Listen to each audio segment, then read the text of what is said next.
কিয়ামতের মাঠে কোরআন হচ্ছে আল্লাহর পক্ষের আইনজীবী। এই কোরআন যাকে ধরবে খুশি থাকবে নিয়ে যাবে জান্নাতে, আর কোরআন যার উপর নারাজ হবে ধরবে তাকে নিয়ে যাবে জাহান্নামে। এই ক্ষমতা আল্লাহ কোরআনকে দান করবেন, বলেন সুবহানাল্লাহ। এই ওয়াজ আপনারা শুনছেন, কোরআনকে অবহেলা করবেন না, কোরআনকে নির্জীব জড় পদার্থ মনে করবেন না, কোরআনকে মনে করবেন না অন্যান্য কিতাবের মতো কিতাব, কাগজের কিতাবেরই। পড়লেও কি না পড়লেও কি, আমার সোনার বাংলা, আমার পাঠ্য বই, তোমার পাঠ্য বই, সমাজ বিজ্ঞান, দর্শন, এই সেই, এটা যেমন বই, এটাও বই, এটা কিতাব, এটা কিতাব, এদিকে তো 100 আনসার, এটা তো 100 আনসার, এখানেও লিখে পাস করতে হয়, এখানেও লিখে পাস করতে হয়, এখানেও পাস করতে হয়, ওই সাবজেক্টে পাস করতে হয়, এমন মনে করবেন না। কোরআন হচ্ছে আল্লাহ পক্ষের আইনজীবী। কোরআনের উপরে অন্য চোখে তাকাতে হবে, প্রতিদিন একবার হলো কোরআনকে দেখতে হবে, ধরতে হবে, ছুঁইতে হবে, বুকে লাগাতে হবে, কপালে চুমা খেতে হবে, পান পিও মেরে কোরআনের সুগন্ধি বের করে এটাকে কলিজায় সিবে ধরে লাগায় রাখতে হবে, মুহাব্বত দেখাতে হবে। কোরআন আপনাকে হাসরের মাঠে আল্লাহর জান্নাত পর্যন্ত পৌঁছায় দেবে, ঠিক কি না? ইংরেজি কোন দিন টেস্ট নিল ওজল গিয়ে আজ কান্ন হইলাম বেহাপুরা দিন। আচ্ছা, এটাও বাদ দিলাম। জান্নাতের ভাষা কি? তো ইংরেজি হড়োয়া ইন্টারন্যাশনাল ম্যানেজারে বেহা করি বলতে। সুতরাং যারা ইমানদার, নবীওয়ালা, কামলিওয়ালা, কোরআনওয়ালা, আখিরাতওয়ালা, যারা ইসলামওয়ালা, যারা নবীওয়ালা, তাদের কাছে ইংরেজি কিচ্ছু না। ওদের কাছে সবচেয়ে দামি ভাষা হলো আল্লাহর কোরআনের ভাষা আরবি, ঠিক কিনা? কারণ ইংরেজি খবর সোশ্যাল নেব না। এই জন্য বলেছি জান্নাতের ভাষা আরবি। রসুল বলেছেন উহিব্বুল ইংরেজি, এরকম বলেন নাই। রসুল বলেছেন উহিব্বুল আরবি, আমি আরবিকে ভালোবাসি। সালাস, 3টি কারণে। হুজুর কেন? বলিলি আন্নি আরবিয়ুন, আমার মাতৃভাষা আরবি। ও আহলুল লুগাতুল কোরআন আরবিয়ুন, কোরআনের ভাষা আরবি। ও আহলুল জান্নাতি, জান্নাতি মানুষের ভাষা আরবি। এজন্য আমি আরবিকে ভালোবাসি। সুবহানাল্লাহ। আমরাও কি আরবিকে ভালোবাসি নাকি ইংরেজিকে? তা বলে ইংরেজিকে ঘৃণা করতে বলছি না। ভালোবাসা আছে, বোধ থলাত, বোধ নিছে। ইংরেজি আমাদের কাছে অনেক নিছে, আরবি অনেক সিরিয়ালে কি 1 নাম্বার। সুতরাং 1 নাম্বার যদি আরবি হয়, তাহলে এটাকে ভালোবাসা দামি হলে এটাকে সেভাবেই মূল্যায়ন করতে হবে। ইংলিশ পড়ালে 5000 দিলে, আরবি পড়ালে বেশ না দিলেও 5000 দিতে হবে, ঠিক কি না? সেটা যখন বলে তখন অনেকে ফতোয়া দেয়, হুজুর আরবি নিয়ে দরদাম করা ঠিক না, তো ইংরেজি নিয়ে দরদাম করা ঠিক না। দেন হুজুর আরবি বলে তো আপনারা এত টাকা লুক করেন কেন? এটা আল্লাহর ভাষা, কোরআনের ভাষা, এনে ফড়াই যাবেন দেনা, যা দি আলহামদুলিল্লাহ হইবেন দেনা। তখন একেবারে ফতোয়া দিতে দিতে এবার নাড়া ফেলায়, ঠিক কি না? যাই হোক, আবারও কোরআনের ভাষায় শুকর আদায় করে পড়ি আলহামদুলিল্লাহ। আরবি বললে প্রতি হরফে সওয়াব আছে না নাই? বাংলা পড়লে সওয়াব আছে না? ইংরেজি বললে সওয়াব আছে না? The cow is a domestic animal. He has 4 legs, 2 eyes, 2 ears. হয়তো হয়তো নিয়াস বন্ধ যার কই হন সওয়াব আছে না? কিন্তু আপনি যদি বলেন আলহামদুলিল্লাহি রাব্বিল আলামিন আর রহমানির রহিম মালিকি ইয়াউমিদ্দিন ইয়্যাকা না'বুদু ওয়া ইয়্যাকা নাস্তাঈন। সওয়াব আছে না নাই? প্রতি হরফে 5 নাকি 6? হ্যাঁ, আরো বেশি। প্রতি হরফে কয় নাকি? রসুল বলতেছেন আবার প্রতি হরফে 10 নাকি বলে আলিফ লাম মিম একসাথে লাগাইয়া যে জবর নাই, মাঝখানে কোনো ফাঁকা নাই, এই জন্য তোমরা আলিফ লাম মিমকে এক শব্দ মনে করিও না। আমি রাসূল আলিফ লাম মিম লামাকুল হারফুন, আমি রাসূল আলিফ লাম মিম একসাথে লাগাইয়া বলে ঠাস করে জবান দিয়ে মুহূর্তের ভিতর বের হয়ে যায় বলে আমি এটাকে এক শব্দ ধরি না, বরং রাসূল বলেছেন বল আলিফুন হরফুন লামুন হরফুন মিমুন হরফুন। আলিফ এক হরফ, লাম দুই হরফ, মিম তিন হরফ। অতএব আলিফ লাম মিম যদি 2 সেকেন্ড 1 সেকেন্ড খরচ করে কেউ বলে সঙ্গে সঙ্গে 3 দশে 3 দশে হতো 3 দশে 30 সোয়াবের ডল চলের আলহামদুলিল্লাহ বলে। সোয়াবের কি চলে দে?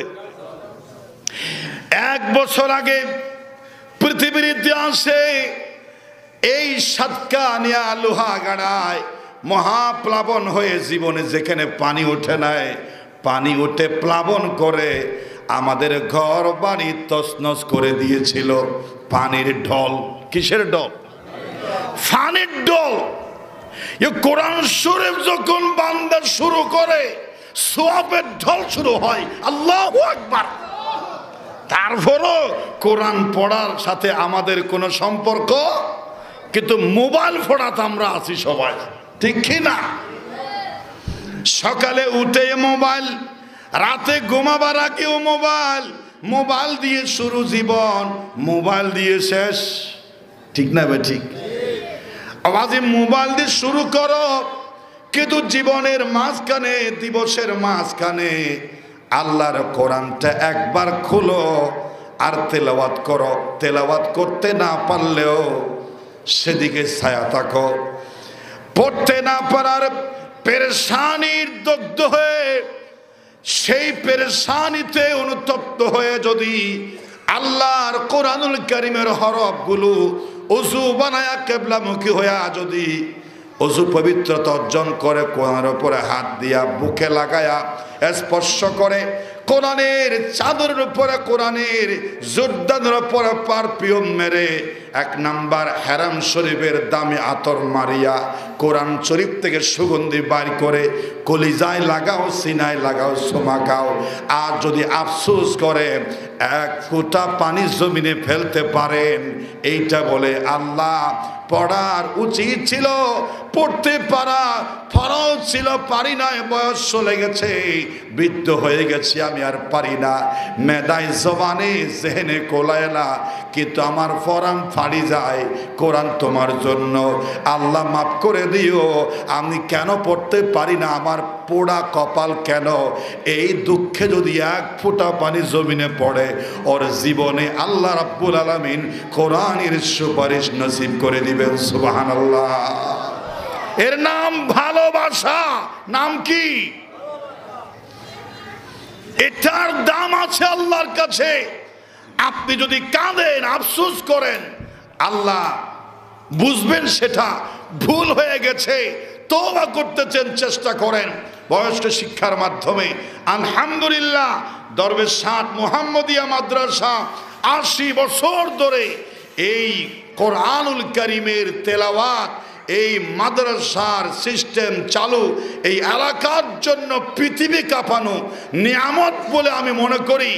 আল্লাহর পক্ষ থেকে শ্রেষ্ঠ একটি আপনাদের প্রতি এহসান, দয়া হলো এই মসজিদের পাশে কোরআনের কারখানা, ঠিক কি না? ঠিক নিয়ামত মনে করতে হবে। এজন্য কোরআনকে বেশি বেশি করে পড়তে হবে। পড়তে না পারলে যেটা বলেছিলাম সেটা হলেও করতে হবে। হযরত আয়েশা রাদিয়াল্লাহু তাআলা আনহা থেকে বর্ণিত, আন আয়েশা রাদিয়াল্লাহু তাআলা আনহা আন নাজরু ইলা সালাসাতি আশিয়াইন ইবাদাতুন, 3টি জিনিসের দিকে শুধু তাকাইলেই সওয়াব উঠে যায়। কয়টি জিনিস? 3টি বস্তু আছে এমন, যে বস্তুর দিকে তাকালেই অনবরত সওয়াব উঠে যায়। কয়টি জিনিস? কয়টি? তিনটা বস্তু, শুধু তাকাবেন, শুধু নজর করবেন, আমল নামায় লক্ষ লক্ষ নেকি সওয়াব তুলে দিবেন কে? একটু আল্লাহর নামটা জুড়ে বলেন, কে? আল্লাহর নাম বললেও সওয়াব আছে না নাই?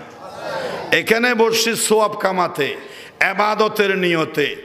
আপনারা যে সময় যে শব্দ উচ্চারণের প্রশ্ন আসবে, মন খুলে সেই শব্দ উচ্চারণ করে হাসি আনন্দ এবং সেটাকে উপভোগ করবেন এবং মুহাব্বত প্রদর্শন করবেন।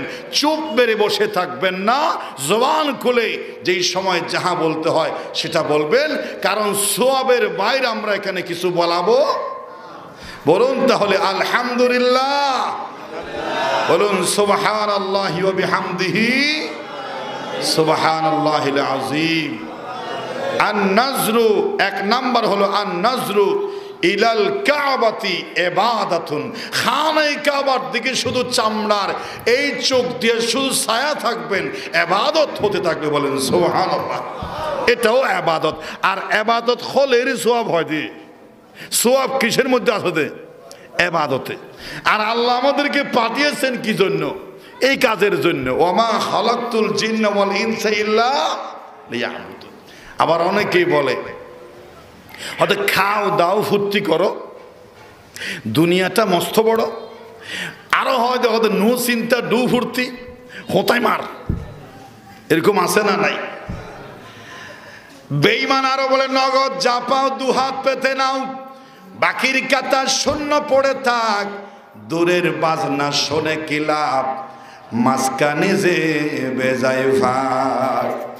এই বেলা বাই মদ খেয়ে নাও, কাল শীতের ভরসা কই, চাঁদনি জাগবে যোগ যোগ ধরে, আমরা তো আর রইব না সই। নাউজুবিল্লাহ নাকি আলহামদুলিল্লাহ? সাই বুঝছে না সাই কবিতা ওয়া কি নাউজুবিল্লাহ নাকি আলহামদুলিল্লাহ? তারা দোয়া সালাত ফরি অবাজে খন্দান হইম। কবিতা তো অর্ধক বুঝি, তার অর্ধক ন বুঝি। আয় হইদির নাউজুবিল্লাহ হন, আরো বলে নাউজুবিল্লাহ। এই বেঈমান কি বলে জানেন? বলে এ নগদ যা পাও দুহাত পেতে নাও। নগদ মানে সামনে যা পাও দুহাত পেতে নিয়ে নাও, পকেটে ভরে নাও, পকেটে ঢুকিয়ে নাও, যা পাও নাও।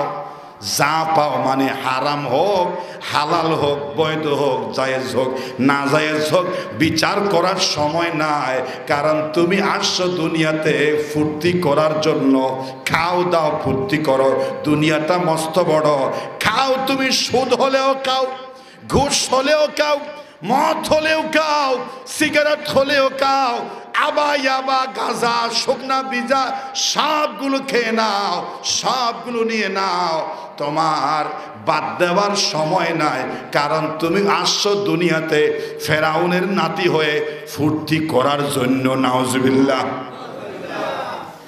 তো বাকির কাতা শূন্য পড়ে থাক। বাকির খাতা মানে কি জানেন? বাকির খাতা মানে হলো মৃত্যুর পরে আমল নামার নেকের পাল্লার খাতা শূন্য পড়ে থাক। নাউজুবিল্লাহ বলে কেয়া শূন্য কাপড়ে দেখতো ওদের দূরের বাজনা শুনে কি লাভ? হুজুর নামাজ করে, মৃত্যুর পরে আযাব হবে, শাস্তি হবে, কবরে সাপ থাকবে, বিচ্ছু থাকবে, দাও দাও করে আগুন জ্বলবে। কি বলে কবরের জগৎ, এরপরে বলে হাসর, এরপরে পুলসিরাত, সওয়াব গুনাহ মাপা মিজান, হাসর নসর পুলসিরাত। কি বলে জাহান্নাম জান্নাত। যাই হোক, এগুলো অনেক দূরের বাজনা, কখন যে আসবে তা কোনো ঠিক ঠিকানা নাই। দূরের বাজনা শুনে কি লাভ, মাঝখানে যে বেজায় ফাঁক, বিশাল ব্যবধান। তো কি করতে মদ দৌড়া হতে এই বেলা বাই মদ খেয়ে নাও, এই বেলা বাই মদ খেয়ে নাও, কাল নিশীতের বর্ষা কই, কালকে বাঁচিবি দিয়ানোর বিশ্বাস হয়। সুতরাং চাঁদনি জাগবে যুগ যুগ ধরে, দোস্ত তুই তো আর রইবি না সই। খাও দাও ফুর্তি করো, দুনিয়াটা মস্ত বড়, ফিরত তেল মাঝি রাখ। ঠিক কিনা? ফিরত তেল মাঝি রাখ। মৃত্যুর আগে বলে দিবি আমি যেদিন মারা যাব আমার ফিরত তেল মাঝি দিবি, খবর হচ্ছেন খোঁতা জিততে ভাঙ। ঠিক কিনা? আন-নাজরু ইলাল কাবাতি ইবাদাতুন, আল্লাহর খানায় কাবার দিকে তাকায়া থাকলেও সওয়াব ওঠে, আল্লাহর রহমত লাভ হয়, আর গোনা জোরে যায়, নেকের পাল্লা চোখের পলকে বাড়তে থাকে। বলেন সুবহানাল্লাহ। সেই খানায় কাবা দেখার ইচ্ছা আমাদের আছে না নাই? হাত তুলে বলেন আছে না নাই? আল্লাহ তুমি আমাদেরকে মক্কা মদিনার মুসাফির বানাও। বলেন আমিন।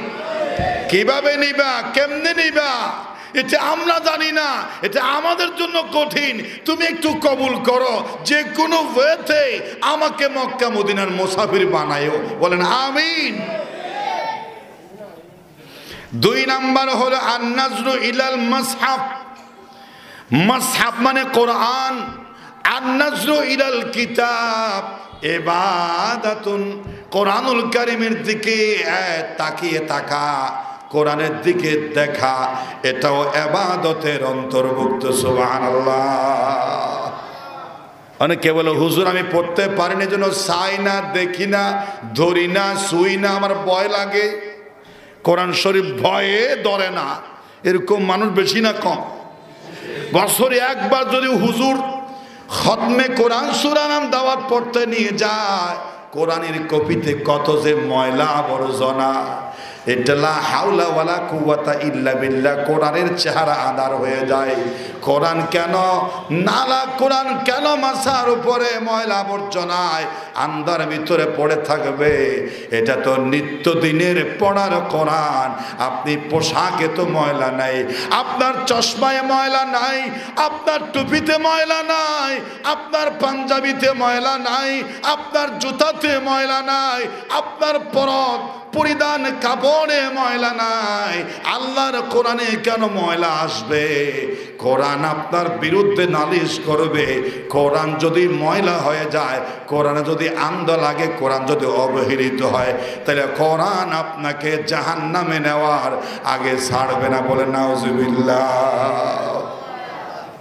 আল কোরআন হুজ্জাতুল লাকা আও আলাইক, কোরআন তোমাকে হয়তো পক্ষে দাঁড়াবে অথবা কোরআন তোমার বিপক্ষে দাঁড়াবে। একটা না একটা পক্ষে থাকবে কোরআন। কোরআন আপনার হাত ধরবেই, কাউকে ধরে জাহান্নামে নেবে আর কাউকে ধরে জান্নাতে নেবে। পুলিশ আপনাকে ধরবেই, যদি আপনি ভালো কাজ করেন আপনাকে ফুলের তোড়া দিয়া ডক্টর ইউনূসের সামনে পুরস্কৃত করবে, পুলিশে নিয়ে যাবে, ঠিক কিনা? আর যদি আসামি হন, জুলুম করেন, নির্যাতন করেন, আলেমের উপরে জুলুম চালান, নির্বিচারে নিরীহ মানুষগুলোকে কষ্ট দেন, চুরি করেন, ডাকাতি করেন, টেন্ডারবাজি করেন, চিন্তায় করেন, আলেমকে জেলে নেন, আলেমকে বেইজ্জত করেন, পুলিশ আপনাকে ধরবে, পুলিশ ধরে আপনাকে লাথি দিয়া একেবারে কারাগারে পৌঁছাই দিবে, ঠিক কিনা? কোরআন যদি খুশি থাকে ধরে নিয়ে যাবে জান্নাতে, আর কোরআন যদি আপনার উপর নারাজ হয় ধরবে, ধরে নিয়ে যাবে কোথায়? জাহান্নাম। কোরআন হচ্ছে আল্লাহ পক্ষের আইনজীবী, এটা মনে রাখিয়েন। কোরআন কিন্তু আল্লাহ পক্ষের আইনজীবী কিয়ামতের মাঠে, সরকারি উকিল। কোরআন কি উকিল? এখানে দুনিয়ার মধ্যে সরকারি উকিল রাষ্ট্রপক্ষের আইনজীবী। কি পক্ষের আইনজীবী? রাষ্ট্রপক্ষ যে আসামির পক্ষে দাঁড়াবে নিশ্চিত তার জামিন, কোনো সন্দেহ। কারণ রাষ্ট্রপক্ষের উকিলও রাষ্ট্রপক্ষের, জজও রাষ্ট্রপক্ষের, বিচারকও রাষ্ট্রপক্ষের, আদালত চলে রাষ্ট্রের কথা অনুযায়ী। রাষ্ট্রপক্ষের উকিল জীবনও একবার ফেল করে নাই, করবে না, এটাই নিয়ম। কিয়ামতের মাঠে কোরআন হচ্ছে আল্লাহর পক্ষের আইনজীবী। এই কোরআন যাকে ধরবে খুশি থাকবে, নিয়ে যাবে জান্নাতে, আর কোরআন যার উপরে নারাজ হবে ধরবে তাকে নিয়ে যাবে জাহান্নামে। এই ক্ষমতা আল্লাহ কোরআনকে দান করবেন। বলেন সুবহানাল্লাহ। এই ওয়াজ আপনারা শুনছেন। কোরআনকে অবহেলা করবেন না, কোরআনকে নির্জীব জড় পদার্থ মনে করবেন না, কোরআনকে মনে করবেন না অন্যান্য কিতাবের মতো কিতাব, কাগজের কিতাবেরই। পড়লেও কি না পড়লেও কি, আমার সোনার বাংলা, আমার পাঠ্য বই, তোমার পাঠ্য বই, সমাজ বিজ্ঞান, দর্শন এই সেই, এটা যেমন বই, এটাও বই, এটা কিতাব, এটা কিতাব, এদিকে তো 100 আনসার, এটা তো 100 আনসার, এখানেও লিখে পাস করতে হয়, এখানেও লিখে পাস করতে হয়, এখানেও পাস করতে হয়, ওই সাবজেক্টে পাস করতে হয়, এমন মনে করবেন না। কোরআন হচ্ছে আল্লাহ পক্ষের আইনজীবী। কোরআনের উপরে অন্য চোখে তাকাতে হবে, প্রতিদিন একবার হলো কোরআনকে দেখতে হবে, ধরতে হবে, ছুঁইতে হবে, বুকে লাগাতে হবে, কপালে চুমা খেতে হবে, পান পিউম মেরে কোরআনের সুগন্ধি বের করে এটাকে কলিজায় সিবে ধরে লাগায় রাখতে হবে, মুহাব্বত দেখাতে হবে। কোরআন আপনাকে হাসরের মাঠে আল্লাহর জান্নাত পর্যন্ত পৌঁছাই দেবেন, ঠিক কিনা? আর এতালত আসি না, নমাতাকা তালিবাত আসি না, অবনভূ খন্তালত বিস্কুট বুড়োর বুড়ো বুড়ি হনে না হয়, খন্তালত বুড়োর দে বিস্কুট, বিস্কুট খন্তালত বুড়োর দে। প্রতিদিন কোরআন একবার দেখতে হবে, কোরআন তেলাওয়াত করা ফরজ। কোরআন তেলাওয়াত করা কি? হুজুর একটু আগে বলেছেন যে মাওলানা হাফেজ হোসেন আল মাহমুদ সাহেব বলেছেন, কোরআন যতটুকুন নামাজ, ঈমান, আকীদা, ইবাদত বান্দেগি করতে লাগে অতটুকুন কোরআন জানা, বুঝা, কোরআন আয়ত্ত করা প্রত্যেকটা মুসলমান নরনারীর উপরে সুন্নত নাকি মুস্তাহাব? সবাই বলেন কি? আর আওয়াজে বলেন কি? আল্লাহর নির্দেশ। আল্লাহ পাক বলেন, উতুলু মা উহিয়া ইলাইকা মিনাল কিতাবি ওয়া আকিমিস সালাত ইন্নাস সালাতা তানহা আনিল ফাহশাই ওয়াল মুনকার ওয়া লাযিকরুল্লাহি আকবার। উতুলু অর্ডার, আদেশ, নির্দেশ, হুকুম, আদেশ। উতুলু আমর হাজের মারবের সিগা, আর আমরুলিল উজুব বাধ্যতামূলক, আল্লাহর অর্ডার। উতুলু তেলাওয়াত করতে হবে। কার কথা? আল্লাহর অর্ডার। নামাজ পড়া কি? ফরজ। রোজা রাখা কি? রমজানের রোজারি রাখা কি? টাকা পয়সা বেশি হয়ে গেলে যাকাত দেওয়া কি? আরো বেশি টাকা বেশি হয়ে গেলে হজ করা কি? এটা যেমন ফরজ, মুসলমান ঈমান, আকীদা, নামাজ শুদ্ধ করার জন্য কোরআন সহিভাবে তেলাওয়াত করতে পারা এরকম ফরজ, যে এটা পারবে না সে ফরজ তরক করেছে, ঠিক কিনা? ফিরত তেলমাজি রাখতে হবে। খবরদার, বয়স তো অনেক চলে গেছে, কিন্তু এই মাদ্রাসা, এই দরবেশার মুহাম্মদিয়া মাদ্রাসার কারণে আমি বিশ্বাস করি 80 বছর পূর্ণ হওয়ার কারণে মহামূল্যবান নিয়ামত এই মাদ্রাসার উসিলায় যাদের দাড়ি চুল পেকেছে, দাদার দাদা, নানার নানা, বাবা, আঙ্কেল, চাচা হয়েছে, আমার বিশ্বাস এই মাদ্রাসার উসিলায় এই ফরজ তারা আদায় করার জন্য বিশাল এক নিয়ামত তারা পেয়েছে, ঠিক কিনা? 80 বছর হতে, 1 বছর 2 বছর নয়, 6 বছর। তো এখানে 80 বছরের উপরে কে কে আছেন? হাত তুলুন তো। 80 বছরের উপরে, 80 বছরও পার হয়ে গেছে এরকম কে কে আছে? মাশাআল্লাহ, সবাই 80 বছরের। তাহলে মাদ্রাসার বয়স বেশি। আর বেগুনত্ব বড় মাদ্রাসার বয়স কি? মাদ্রাসা মুরব্বী। মাদ্রাসা কি? মুরব্বী। বসেন বসেন। এই মাহফিল থেকে আলোচনার মাঝখানে ওঠা যাবে না। উঠলে তাহলে মুস্তাক আহমদ ফয়জির মতো আমিও কিন্তু চোখ রাঙিয়ে বলতে বাধ্য হব, মুরব্বী বসা, উঠা যাবে না, বসতে হবে। বুঝে না আমার মাহফিলে উঠা যায় না, ঠিক কি না? বসে থাকতে হবে। আমি তো আর ফজর মূলই না, আমি কি ফজর পর্যন্ত চালাবো? দেখতেছেন আমার গলার অবস্থা ভয়াবহ। আমার গলা আরো সুন্দর, কিন্তু আজকে সুন্দর সার্ভিস হচ্ছে না। প্রতি রাত্রিতে কথা বলার কারণে আমরা আরেকটু সুন্দর কণ্ঠ দিয়ে আপনাদের সামনে আলোচনা করার আমাদের শক্তি নাই, আমরা পারতেছি না।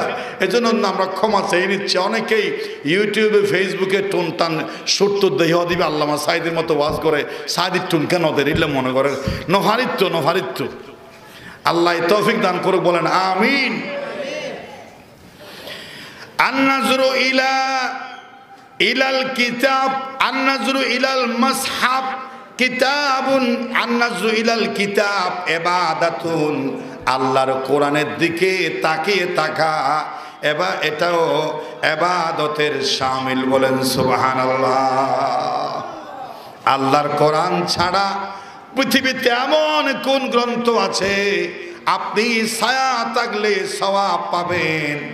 এমন কোন গ্রন্থ আকাশেও নাই, জমিনেও নাই, একটাই আছে যার নাম হলো কোরআন মাজিদ, বলেন সুবহানাল্লাহ।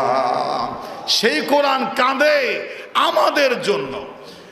কোরআন যে কাঁদে আমাদের জন্য, আমি থাকতে কেন এ দুঃখের অরণ্য, কোরআন যে কাঁদে আমাদের জন্য, আমি আছি দুঃখ আছে, আমি আছি কষ্ট আছে, কেন এই বৈরী জঘন্য, কোরআন যে কাঁদে আমাদের জন্য। সুবহানাল্লাহ বলেন।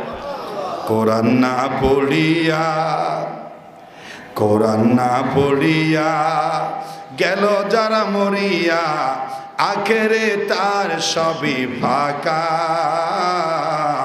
কেউ না দিবে তোমায় দেখা, ও বন্ধুরে কেউ না দিবে তোমায় দেখা। শোনো ভাই মোয়াল্লিম, কোরআনের দাও তালিম, কোরআনের লাগলে ছোঁয়া পালিয়ে যাবে জালিম, ঠিক কিনা? জালেম স্বৈরাচার শেখ হাসিনা পতন হয়েছে, কোরআনের সাথে তার কোনো সম্পর্ক ছিল না, ঠিক কিনা? বরং কোরআনের পাখিকে 13.5 বছর 4 দেয়ালে বন্দি রেখেছে, তাতেও কাহেস মিঠে নাই। জেলখানা থেকে বের করে সুস্থ মানুষকে পেছনের রাস্তা দিয়া, ইঞ্জেকশন দিয়া, বিষ প্রয়োগে আমাদের কলিজা আল্লামা সাঈদীকে হত্যা করা হয়েছে, ঠিক কিনা?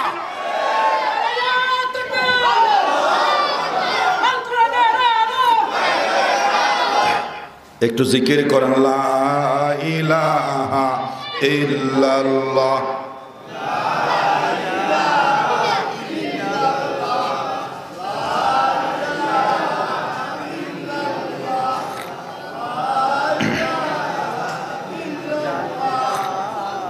লা ইলাহা ইল্লাল্লাহু মুহাম্মাদুর রাসূলুল্লাহ। মুহাব্বতে বলেন সাল্লাল্লাহু আলাইহি ওয়াসাল্লাম। ওয়াজের ভিতরে কালিমা পড়বেন, সুবহানাল্লাহ বলবেন, আলহামদুলিল্লাহ বলবেন, জিকির করবেন, আল্লাহু আকবার বলবেন, সবগুলো নেকি, বলেন সুবহানাল্লাহ। একের ভিতর দুই, যখন বসছেন তখন তো নেক লেখা শুরু, এখানে আবার সুবহানাল্লাহ বলেন, একসাথে ডবল ইবাদত, সুবহানাল্লাহ। আসছিলেন যা নেক নিয়ে যাবেন, কোটি গুণ নেকি বাড়ায়া। আল্লাহ যদি কবুল করেন, জীবনের সব গুনাহ মাফ করে, আল্লাহ যদি দয়া হয়ে যায়, আপনার নিয়তে ইখলাস থাকে, এক ফোঁটা লবণাক্ত পানি যদি কপাল থেকে, এই চোখ থেকে নিচে ঝরাতে পারেন, তাহলে জীবনের গুনাহ ক্ষমা করে নিষ্পাপ করে বাড়িতে ফেরত দিতে আল্লাহর সেকেন্ড সময় লাগবে। এই ক্ষমতা আল্লাহর আছে না নাই?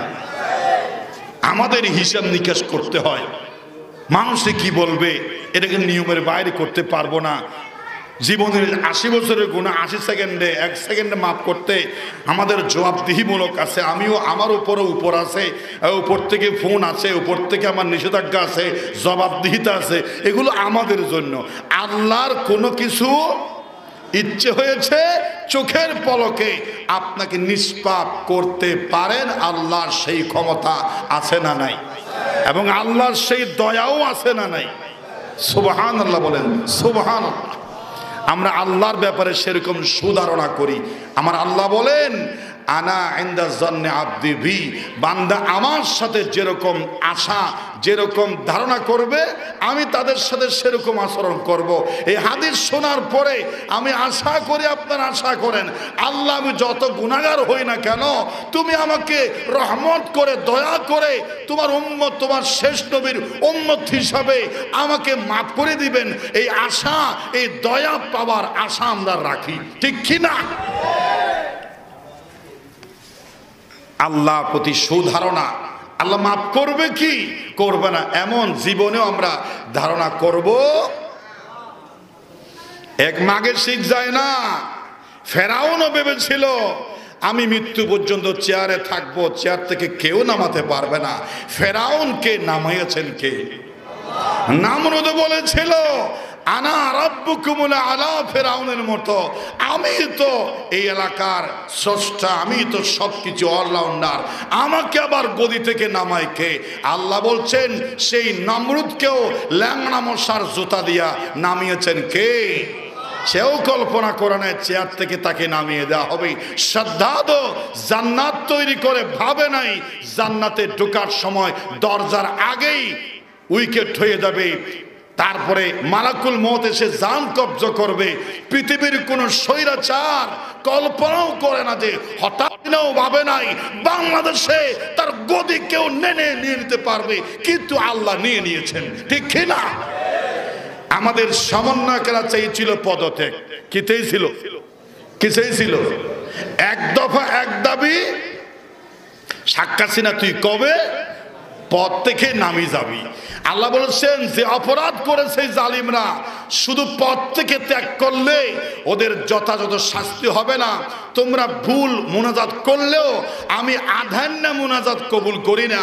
তোমরা চেয়েছ পদত্যাগ, জালিমের আমলনামায় পাপের কলসি ভর্তি হয়েছে, ওরা আলেমদের কষ্ট দিয়েছে, উলঙ্গ করেছে, ছবি পুশ করেছে এবং জিনা, ব্যভিচার, ধর্ষণ, হত্যার তুহমত দিয়ে জেলখানায় হত্যা করে বিষ প্রয়োগে মেরেছে, আয়না করে অন্ধকার জীবনে অতিষ্ঠ করেছে।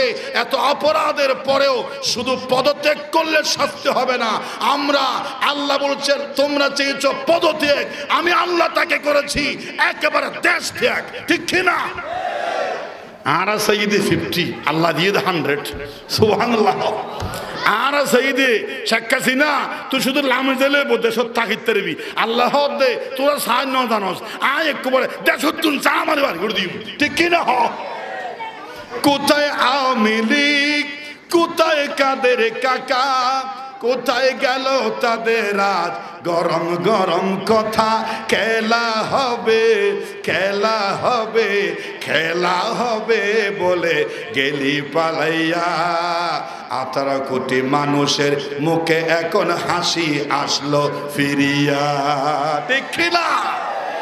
আল্লাহর কোরআনের সাথে যারা গাদ্দারি করবে তাদের ল্যাংটা করে দিবেন আল্লাহ, ঠিক না?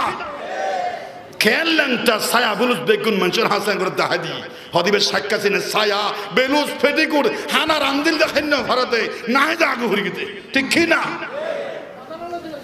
আল্লাহর কোরআনের দিকে তাকানোটাও ইবাদতের অন্তর্ভুক্ত, সুবহানাল্লাহ বলে। 3টি জিনিসের দিকে তাকালেই সওয়াব। 1 নম্বরে বলেছিলাম আন নাজরু ইলাল কাবা ইবাদাতুন, 2 নম্বরে আন নাজরু ইলাল মাসহাফ ইবাদাতুন, 3 নম্বরে আন নাজরু ইলা ওয়াজহিল ওয়ালিদাইন ইবাদাতুন, মা বাবার চেহারার দিকে রহমতের নজরে তাকালেও সওয়াব আর সওয়াব, বলেন সুবহানাল্লাহ। পীরের দিকে তাকাবেন সওয়াব হবে, নরমাল সওয়াব। বাবা মায়ের দিকে তাকাবেন সওয়াব হবে খুব দামি সওয়াব।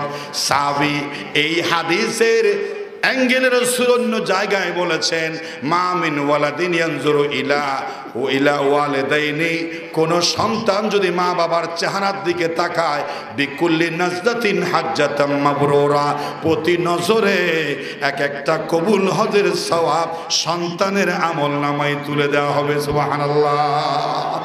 একবার হজ করতে 5 থেকে 10 লক্ষ টাকা খরচ হয়। শরীরের ঘাম ঝরে, আপাদে মস্তকের ঘাম বের হয়ে যায়, 2.5 মাস 1.5 মাস সময় লাগে, টাকা খরচ হয়, কষ্ট হয়। এরপরেও বাংলার জমিনে আসার পরে বুঝতে পারে না হজ আসলে কবুল হয়েছে কিনা। কারণ হজের টাকার ভিতরে 1 টাকা যদি সুদের ঘুষের জেনার আর যদি টেন্ডার চুরি, জনগণের মাল সম্পদ গমের টাকা 1 টাকা যদি হজের ভিতরে থাকে, হজ কবুল হবে হবে। আর মা বাবার চেহারার দিকে তাকাতে কয় টাকা লাগবে? 1000 টাকা লাগবে। কত ঘন্টা সময় লাগবে? আহা, তোমার ঘরে আছে খানায়ে কাবার নকশা, সন্তানদের সামনে আছে, খালি মক্কা যাব মদিনা যাব জপ আর সিজদায় পড়ে কাঁদো। তোমার ঘরে যে মক্কা মদিনা লুকিয়ে আছে, ওদের কলিজায় আঘাত দিয়ে ওরা তোমার জন্য অভিশাপ দেয়, রাজি নাই, চোখের পানি ফেলে, আল্লাহকে নালিশ করে সন্তান আমাকে অবহেলা করে। আর তুমি মক্কা মদিনা যাওয়ার জন্য ব্যাংক ব্যালেন্সে এফডিআর করে রাখো। না না, মক্কা মদিনা ঘরেরটা রাজি, আল্লাহ রাজি, ঠিক কি না? মা বাবার চেহারার দিকে তাকালেও সব আছে না নাই? বেশি না কম? ও এক ফলকে এক খস। সুবহানাল্লাহ।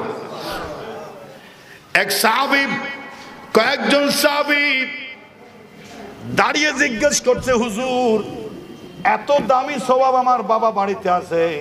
দাঁড়িয়ে বলতেছে, হুজুর একবার কেন, কবুল হজ যদি হয়, আমার বাবাও বাড়িতে আছে, আমিও আছি, 2 বার 3 বার যদি 100 বারও দেখি, সওয়াব কি একটা হজের হবে নাকি 100টা হজের হবে?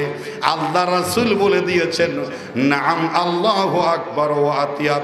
এই সন্তান, তুমি দিনে যদি 100 বার তোমার মা বাবার দিকে রহমতের নজরে তাকাও, আল্লাহর সওয়াবের কমতি নাই। 100টা কবুল হজের সওয়াব বুঝে নিয়া তোমার আমল নামাই তুমি কবরে যাবে। বলেন সুবহানাল্লাহ। সোয়াবর যেই পাওয়ার, সুবহানাল্লাহর আওয়াজ বুঝাত দেয়। এবার সামান্য সবই, এবার কি সামান্য নাকি অসামান্য? বেশি না কম? তো সুবহানাল্লাহ কে এত একেবারে গোড়া। সবাই বড় আওয়াজে বলেন সুবহানাল্লাহ। বেশি হলে না বুঝে যাবে এই অফারে আপনারা খুশি হয়েছেন। এটা একটা বিশাল বড় অফার। মা বাবা মরে গেলে এই অফার কি হয়ে যাবে? আমরা শেষ, আমরা হালাকতু, আমরা শেষ। আমার মাও নাই, আমার বাবাও নাই, আমি এতিম ছেলে। এ হাদিসের মর্ম তখন বুঝি নাই, এখন পাগলের বেশে ঘুরি। মক্কা মদিনা অনেক দূরে, আমার মা বাবা বাংলাদেশে আমার বড় হাতিয়া লোহাগাড়ায় ছিল। মা গো বাবা গো, তোমাদের এক নজরে দেখে কবুল হজ নিতে চাই। আমার আল্লাহ বলেন, এতদিন পরে বুঝলে কি হবে? তোর মা বাবা তো কবরে চলে আসছে, এখন মক্কা মদিনার হজ তোর জীবন থেকে একেবারে জনমের মতো শেষ। যখন বেঁচে ছিল তখন তুই দেখিস নাই, এখন দেখতে চাস কিন্তু মক্কা মদিনার নকশার দুনিয়াতে নাই, ঠিক কি না? মায়ের বাবার সম্মান বেশি না কম? আমাদের বাংলা কবিতায়ও আছে, মায়ের কেদার দুধের দাম, ও ভাই কাটিয়া গায়ের চাম, পাপুজ বানাইলেও ঋণের শোধ হবে না, এমন দরদি ভবে কেউ হবে না আমার মা গো, এমন দরদি ভবে কেউ হবে না আমার মা গো। দাম বেশি না কম? মায়ের কান্দন যাব জীবন, 2-4 দিন হয় বোনের কান্দন রে, ওরে ঘরের পরিবারের কান্দন 2-1 দিন পরে থাকে না, দুঃখের দরদি আমার জনম দুঃখী মা, গর্ভধারিণী মা জনম দুঃখিনী মা, দুঃখের দরদি আমার জনম দুঃখী মা। মায়ের কান্দন যাবজ্জীবন, ভাই ভুলে যায়, বোন ভুলে যায়, স্বামী ভুলে যায়, সন্তান ভুলে যায়, মা সন্তানকে মৃত্যু পর্যন্ত একটা সেকেন্ডের জন্য বলতে পারে না। এজন্য বলে মায়ের কান্দন হলো যাবজ্জীবন, মৃত্যু পর্যন্ত, ঠিক কিনা? সেই মাকে কষ্ট দিলে আল্লাহ নারাজ হয়ে যান, তার জীবন শেষ হয়ে যায়, জাহান্নাম তার ঠিকানা হয়, জান্নাত তার জন্য আরাম হয়ে যায়, ঠিক কিনা? মা বাবা কাদের বাঁচিয়েছে হাত তুলেন তো, আমি দেখি ভাগ্যবানের চেহারা। আমি নামাই ফেলি, আমার মা হারিয়েছি, আমি নামাচ্ছি, আপনারা নামাবেন না, আমার তো নাই। আমি আফসোস, আমার হতভাগ্য, আমি মা বাবা দুটাই হারিয়েছি। আপনারা যাদের মা বাবা আছে হাত তুলেন। আপনাদের আজ থেকে একটা ইবাদত দিয়ে দিলাম, পাওয়ারফুল, হাত নামান। প্রতিদিন একবার হলো মা বাবাকে দেখবেন, দূরে থাকলে ভিডিও কলে দেখবেন। ভিডিও কলে দেখার পরে যত তাড়াতাড়ি যত দ্রুত আসে, আপনারা ঢাকা থেকে দেশের ভিতরে থাকলে বাড়িতে আসার নিয়ত করবেন, মক্কা মদিনা হজ যাচ্ছি, ঠিক কি না? ঢাকা থেকে লোহাগাড়ায় হজ, আমার লোহাগাড়া, তাকে নোয়াখালী, আপনার বাবা লোহাগাড়াই, আপনি হজ করতে আসবেন, মা বাবার চেহারা দেখতে আসবেন, বুকে নিতে আসবেন, কুলাকুলি কদমবুসি করতে আসবেন, কপালে চুমা খেতে আসবেন, চেহারা দেখার জন্য আসবেন। এটা হবে 1 নম্বর উদ্দেশ্য। তারপর সন্তান, তারপর স্ত্রী, তারপর বন্ধু বান্ধব, তারপর পাড়া প্রতিবেশী, ঠিক কি না? যদি চলে যায় এই ওয়াজ আর করি কোনো লাভ, শুনিও কোনো লাভ নাই। এই 3টি বিষয় নিয়ে আলোচনা করেছিলাম। আল্লাহ পাক বলেছেন, উতুলু মা উহিয়া ইলাইকা মিনাল কিতাব, কোরআন তেলাওয়াত করো, কোরআন পড়ো, কোরআন নিয়ে গবেষণা করো। কোরআনের অনেক হক আছে, কোরআনের অনেক দাবি আছে। কোরআনুল কারীমের 15টা হক আমার প্রস্তুতি, আমার নোটের মধ্যে আছে। কোরআন তেলাওয়াতের ফজিলত 15-20টা আমার এখানে জমা আছে।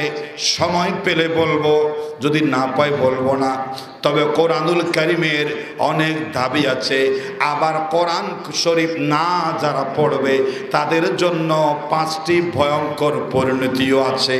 কোরআন যদি না পড়ে, কোরআনের সাথে সম্পর্ক না রাখে, কোরআনকে অবহেলা করে, 5টা ভয়ঙ্কর পরিণতি তাদের জীবনে হবে। যদি বলে নাউজুবিল্লাহ। কোরআনুল কারীম, আল্লাহ রাব্বুল আলামিন দুনিয়ার মধ্যে মানুষকে পাঠিয়েছেন কেন? আল্লাহর কোরআন নিজে বলছেন, আলিফ লাম রা কিতাবুন আনজালনাহু ইলাইকা লিতুখরিজান নাসা মিনাজ যুলুমাতি ইলান নূর। আলিফ লাম রা কিতাবুন আনজালনাহু ইলাইকা, এই কোরআনুল কারীমটা আমি আল্লাহ পাক বলেন, আল্লাহ বলেন আমি নাজিল করেছি লিতুখরিজান নাসা, মানুষকে বের করার জন্য, মিনাজ যুলুমাত অন্ধকার থেকে, ইলান নূর আলোর দিকে। অর্থাৎ মিনাজ যুলুমাত মানে অন্ধকার, জাহান্নামের শাস্তির অন্ধকারের পথ থেকে হাত ধরে, ইলান নূর আই ইলাল হেদায়া, আই ইলাল জান্নাহ, আই ইলাস সালাম, শান্তি, জান্নাত, হেদায়েতের পথে কোরআন যেন জনগণকে নিয়ে আসতে পারে। এজন্য আল্লাহ কোরআন পৃথিবীতে নাজিল করেছেন। সুবহানাল্লাহ। তাহলে কোরআন কি আমাদের বন্ধু না শত্রু? বন্ধু না শত্রু? কেমন বন্ধু? কোরআন আমাদেরকে পৃথিবীতে আসছে হেদায়েতের দিকে নিয়ে যাওয়ার জন্য, বলেন সুবহানাল্লাহ। আর কোরআন হচ্ছে মানব জাতির সংবিধান। কোরআন মানব জাতির কি? সংবিধান। অনেকেই বলে হুজুর দিন প্রতিষ্ঠার কথা বলবেন না, দিন প্রতিষ্ঠার রাজনীতি হয়ে যায়। দিন প্রতিষ্ঠার কথা বললে কি হয়ে যায়? রাজনীতি হয়ে যায়। রাজনীতি বললেই চুলকানি শুরু হয়, এমন একটা শ্রেণী আছে না নাই? রাজনীতির শব্দটা কি পাপ করেছে? রাজনীতির এটার বিভক্তি হচ্ছে রাজার নীতিকে বলে রাজনীতি, রাজার নীতিকে বলে কি? রাজনীতি। আর যেটা শ্রেষ্ঠ, যেটা সবচেয়ে সুন্দর, যেটা রাজকীয়, যেটা অসাধারণ, যেটা সবচেয়ে সেরা, যেটা অনন্য অতুলনীয়, সেটাকে রাজ বলা হয়।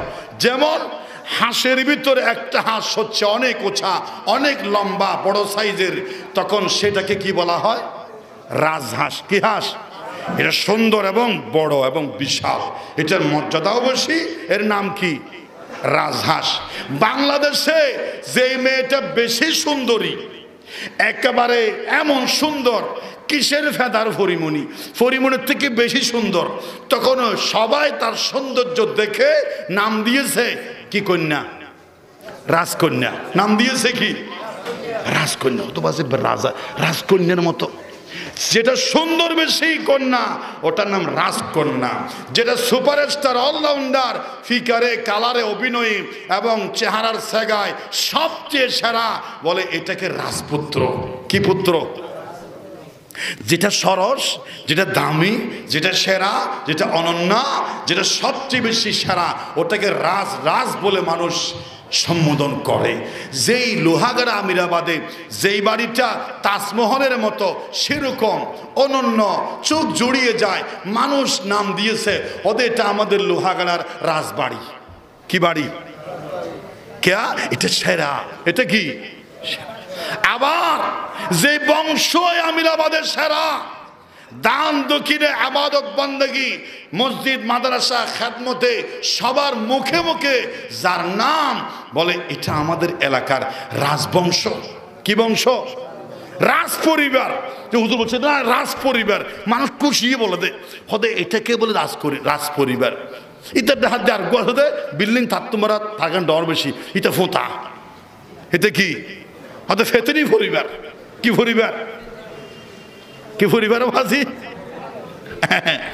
যা মানুষ যারে পছন্দ করে, যাকে মহাব্বত করে, তাকে বলে রাজ পরিবার। সুন্দর হল বলে রাজপুত্র, মেয়ে সুন্দর হল বলে রাজকন্যা। আবার রাজার যে দরবার, ওটাকে বলে রাজ দরবার। এটা কি?